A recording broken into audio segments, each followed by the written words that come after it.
अपनी गाड़ी में पेट्रोल नहीं डलवा पा रहा। पिछले 2 महीने से गाड़ी ऑफिस में खड़ी है। मेरे ऑफिस का स्टाफ हंसता है मेरे ऊपर। वो तो भला वो पड़ोस वाली दीपक का, जो मुझे अपने स्कूटर पर लिफ्ट दे देता है। काश मेरी भी पत्नी शिखा की तरह समझदार होती।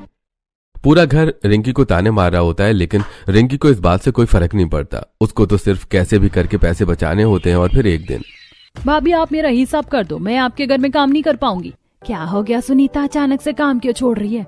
अरे भाभी अचानक से कोई नहीं छोड़ रही, ये आपकी बहू 1 नंबर की चिंदी चोर है। मेरे हाथ से एक कप भी टूट जाता है उसके भी पैसे काट लेती है। ऊपर से पिछले महीने मेरी इतनी ज्यादा तबीयत छुट्टी ले ली थी, इन्होंने उसके भी पैसे काट लिए। और तो और पिछले हफ्ते मेरे हाथ से गलती से सब्जी जल गई, तो इन्होंने उस सब्जी के भी पैसे मेरी तनख्वाह में से काट लिए।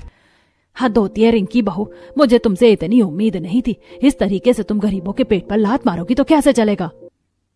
अरे मम्मी जी, आप जानती नहीं हो इन लोगों को, इनको तो सिर्फ बहाने चाहिए और फिर मुझे पता है मैं क्या कर रही हूँ। रिंकी अपनी सफाई दे रही होती है, तभी कन्हैया दूध वाला आता है।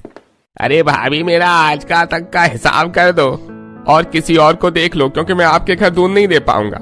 अरे कन्हैया अब तुझे क्या हुआ? मैडम जी मैं पूरी सोसाइटी में दूध, मुझे समझ में नहीं आता। पता नहीं आपके घर का दूध ही हर हफ्ते हर दूसरे दिन कैसे फट जाता है। रिंकी भाभी हर महीने मुझे 15 दिन के पैसे ही देती हैं। कन्हैया अपनी बात पूरी कर ही रहा होता है कि तभी विमलेश जी का नौकर रामू भी विमलेश जी के पास आता है। मालकिन मुझे भी माफ कर दो, मैं भी अब आपके घर में काम नहीं करूंगा। अरे अब तुझे क्या हो गया? तेरे साथ क्या कर दिया रिंकी ने? पिछले महीने मेरी बहन की शादी थी जिसके लिए मैंने की छुट्टी ली थी।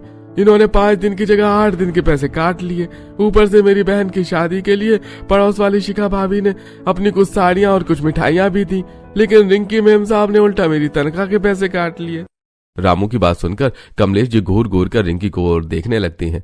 और अब कमलेश जी के घर का नौकर दूध वाले सभी उनके घर में सामान देने और काम करने से मना कर देते हैं। सबके काम छोड़कर जाने के बाद चलो अच्छा हुआ, अब कम से कम नौकरों का खर्चा तो बचेगा। घर का काम तो हम लोग मिलकर कर लेंगे। प्रिया तुम झाड़ू पोछा कर देना, मम्मी जी बर्तन और कपड़े का काम कर लेंगी और मैं खाना बना लिया करूंगी।